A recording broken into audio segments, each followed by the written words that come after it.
need to be resolved. And we're working towards resolving those problems.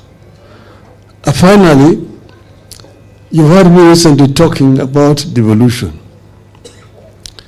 Devolution, we brought in the Constitution with a lot of opposition at that time. But we said that our country needs devolution so that we can bring power closer to the people and also ensure that there's equitable distribution of resources in the country. Devolution works very well in many countries. If you go to Japan, you will see what I mean by devolution. If you go to Germany, where I lived for many years, you will appreciate the power of devolution. If you dissolve properly and also put resources down there, there will be much faster development. What is happening here is that some people resist devolution because they don't understand the effect of devolution. Right now, we still have a problem. We have devolved generally. We have a structure of devolution, but we're not bringing resources properly down so that these devolved units can work efficiently.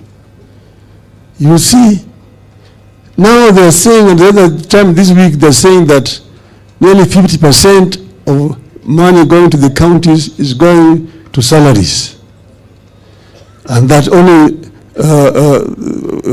less than 30% is going to development. But that is not the mistake of the devolved units. That is because less resources are coming down to the counties. If, for example, you release funds for infrastructure, funds going to Kura and Kera down here, if you release other funds meant for health, because health is a devolved function, but the bulk of money is remaining up there in Nairobi. It's not coming down here. You see, if you release resources for agriculture, if, for example, you release money to build markets, because they're building markets there, yes, the counties are the ones who are operating those markets. Why don't you give the money to the counties?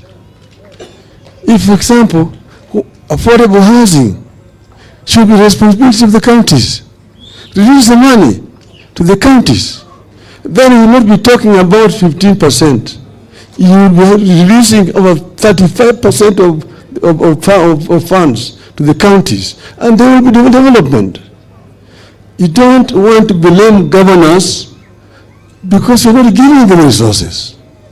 If you give the resources properly, the entire country will be working. Right now, the counties are employing people, experts, but there's no work for those people. They're sitting in the offices because there are no funds for them to work. So release the resources to the counties, and devolution will work for our country. This is what I'm saying all the times. And members of parliament have no business contracting roads. Members of parliament have three functions: representation, legislation, and oversight. Period. Leave the issue of constructing roads to counties. So counties can have some responsibilities. This is what I wanted to say. I want to thank you very much. Asanteni sana. So,